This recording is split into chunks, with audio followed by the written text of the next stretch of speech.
A vingança é um prato que se come frio. Nenhum livro da minha vida me ensinou tanto sobre vingança quanto esse. Salve, salve pessoal, tudo bem com vocês? Heitor Landgraf na área. E no vídeo de hoje nós vamos falar sobre um dos meus livros favoritos. Temos aqui um calhamaço. O Conde de Monte Cristo, de Alexandre Dumas. Esse grande amigo aqui, ele foi escrito em 1844 e é considerado até hoje uma das maiores obras literárias de todos os tempos. A história dele se passa na França no século XIX, uma época em que tivemos grandes mudanças políticas e sociais na Europa. E Alexandre Dumas, ele foi um grande escritor francês que ficou famoso por seus livros de romance e aventura, como Os Três Mosqueteiros e O Homem da Máscara de Ferro. E nesse livro aqui, ele se inspirou em uma história real de um sapateiro que foi traído por seus amigos e preso injustamente por 7 anos. Mas assim que ele saiu da prisão, ele encontrou uma fortuna e se vingou de seus inimigos. A minha edição de O Conde de Monte Cristo é edição de luxo, capa dura. Temos 1304 páginas e a editora responsável foi a Martin Claret em 2017. E essa grande obra ela é dividida em 5 partes. Cada parte contendo os seus capítulos. Inicialmente, o Conde de Monte Cristo ele foi publicado em folhetins, em uma revista ou jornal francesa na época. Dumas entregava os capítulos em intervalos regulares, permitindo que os leitores acompanhassem a trama em partes, criando assim uma maior expectativa e engajamento. E após a conclusão dessa serialização, o Conde de Monte Cristo ele foi finalmente publicado como um livro completo. E essa minha edição, ela tem aqui essa jacket que eu vou tirar para vocês verem. Opa! Eu já vou mostrar a jacket para vocês. Aqui, ó, o livro capa dura, bonito demais. E aqui na parte interna tem todos esses risquinhos que é como se fosse ele contando os seus dias na prisão. Calma lá que eu já vou explicar a história. Aqui os capítulos, né, as partes, né, e os capítulos. Eu só queria mostrar que a diagramação, ó, é muito boa de se ler e eu acho que eu acabei de achar uma nota de R$1. Caramba, tá novinha. Como é bom achar dinheiro, poderia ser uma nota de 100, né? Tá aqui a jacket, ó. Bonita. Deixa eu ver se dá pra vocês verem. E se você não gostar dessa, você pode virar e colocar esse outro lado também. Eu acho que eu vou deixar desse lado aqui porque eu gosto de xadrez. E é isso aí, vamos direto para a história do livro. A história do livro começa com Edmond Dantes, que é o nosso protagonista, um jovem marinheiro que está prestes a se casar com o grande amor da sua vida, Mercedes, e também está prestes a se tornar o capitão do navio em que ele trabalha. Ele é muito querido por seu pai e por seu patrão, Morel. Gente, se eu pronunciar algum nome errado, perdoa aí, porque é francês. Continuando, bom, no entanto, ele tem aí na sua história alguns inimigos que invejam a sua felicidade e o seu futuro sucesso. Conhece alguém assim? Já deixa aí nos comentários, hein? Eles são Fernando Mondego, que é um amigo de Dantes, porém ele também ama Mercedes e tem sim muita inveja do Dantes. Outro é o Danglars, que quer ser o capitão do navio, em que o Dantes ele faz parte da tripulação, e Caderousse, que é um vizinho invejoso. Eles se reúnem e escrevem uma carta falsa, acusando Edmond Dantes de ser um espião bonapartista, e entregam a carta para o procurador Villefort. Villefort, em posse dessa carta, descobre que a carta ali envolve o seu próprio pai, que é um bonapartista secreto. E ele decide condenar Dantes à prisão perpétua, sem julgamento, para proteger a sua carreira e o nome da sua família. Edmond, então condenado, é levado ao Château d'If, que é uma prisão em uma ilha fortificada onde ficam os piores criminosos. E lá, Dantes ele fica preso por 14 anos, sofrendo de solidão, sofrendo pela injustiça e também pela falta de informação do mundo exterior. Ele até tenta se matar algumas vezes, mas ele não consegue. Dentro desses 14 anos aí, entre o 6º e o 7º ano, ele ouve na parede da sua cela um barulho. Ele descobre que ali tem um outro prisioneiro que está tentando fugir. E esse outro prisioneiro se chama Abade Faria. Um homem italiano muito sábio que conhece história, filosofia, ciências e línguas. Ele ensina tudo o que sabe para Edmond e se torna assim seu amigo e mentor.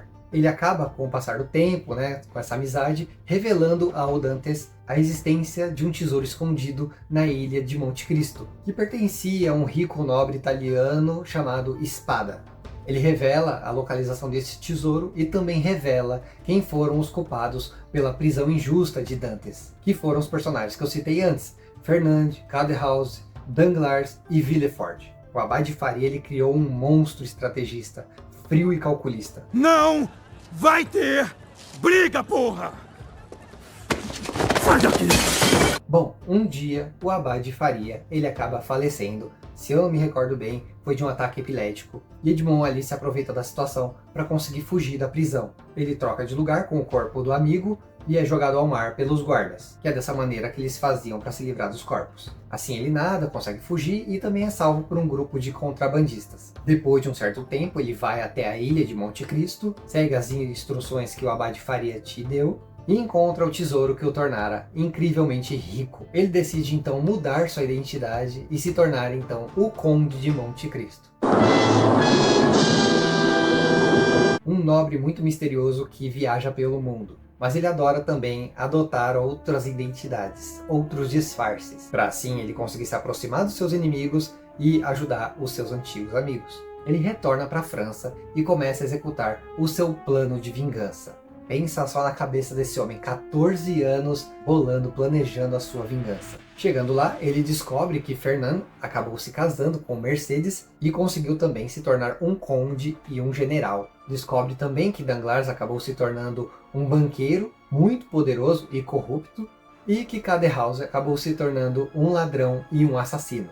E graças às ações antigas de Villefort, ele acabou se tornando o procurador-geral, muito respeitado e casado com uma mulher muito ambiciosa chamada Heloise. Também descobre uma coisa muito triste, que seu pai acabou falecendo de fome e de tristeza. Mercedes acabou tendo um filho chamado Albert e que Morrel, seu antigo patrão, acabou ficando arruinado. Seus negócios foram arruinados. O Conde de Monte Cristo, vendo toda essa situação, ele usa da sua inteligência, da sua riqueza e da sua influência para manipular os acontecimentos e fazer com que os seus inimigos sejam punidos por seus crimes. Ele provoca a ruína financeira, a desonra, a loucura e a morte para as famílias de seus inimigos. Mas no decorrer da história ele também ajuda algumas pessoas, como seus amigos, como o próprio Morrel, que era seu antigo patrão, a recuperarem um pouco de felicidade. No entanto, no decorrer da história, ele descobre que a vingança ela tem um preço muito alto. Ele perde a confiança e o afeto de Mercedes, acaba causando a morte de algumas pessoas inocentes e a sua persona ela vai ficando cada vez mais fria e mais amarga. E em alguns momentos do livro ele acaba se questionando sobre a sua justiça e a sua moralidade. Tudo isso em nome da vingança. Vamos falar das suas adaptações. Devido à sua narrativa, que é muito rica e envolvente, a história do Conde de Monte Cristo ela acaba ganhando várias formas de adaptação, como por exemplo para televisão ou teatro, mas as mais famosas elas são a obra cinematográfica de 2002, dirigida por Kevin Reynolds. Temos também uma animação em forma de anime, que é muito notável, chamada Gankutsu ou O Conde de Monte Cristo. Mas imagina só se decidissem fazer um seriado do Conde de Monte Cristo nos dias de hoje. Isso sim ia ser muito bom, não esses seriadinhos que estão saindo por aí hoje em dia. É verdade. Vamos falar sobre os pontos positivos e negativos dessa obra. E esse livro, ele é um dos meus favoritos, porque ele é muito bem escrito, ele é envolvente, ele é emocionante, ele não tem uma escrita muito rebuscada, uma escrita muito antiga, antiquada. O autor, o Dumas, ele consegue criar uma história complexa e interessante, com personagens muito bem desenvolvidos e cenários muito bem descritos. E o livro, ele é um prato de mão cheia para quem gosta de uma boa ação, suspense, um bom romance e drama. Além de abordar temas como justiça, vingança, perdão, felicidade e liberdade. E assim como eu, tenho certeza que vocês vão se identificar muito com o Edmond Dantes, que passa aí por uma transformação enorme durante essa jornada, durante toda essa história, onde ele começa como um rapaz muito bondoso, muito inocente, e a vida acaba ensinando ele da pior forma possível sobre a moralidade das pessoas à sua volta, que fizeram ali ele ser preso, ele ser condenado injustamente, ele sofrer muito na prisão, mas mesmo assim ele não perde a sua fé nem a sua esperança.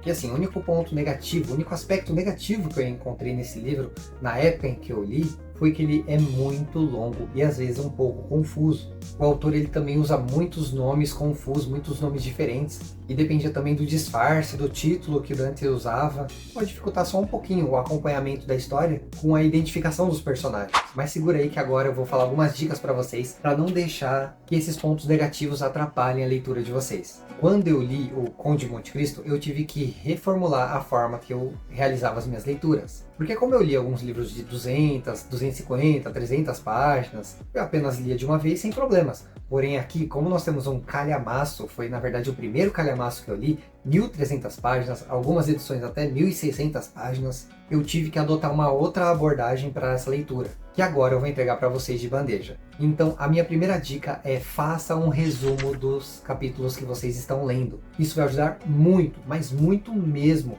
para vocês conseguirem se situar na questão dos acontecimentos, das reviravoltas da trama, porque em alguns momentos vocês vão achar que o Dante está levando a pior, mas na realidade foi tudo bem planejado e ele sabia que aquilo poderia acontecer, estava calculado. E sem falar que eu tinha uma colinha para escrever o nome de todos os personagens, quem eles eram, o que eles estavam fazendo ali na história. E a segunda dica é: estabeleça uma meta literária diária. Por exemplo, você pode ler um capítulo por dia ou até mesmo 50 páginas por dia. Faz isso, confia no que eu estou falando, que a própria história ela vai te deixar motivado para você continuar e descobrir tudo o que aconteceu com esse personagem.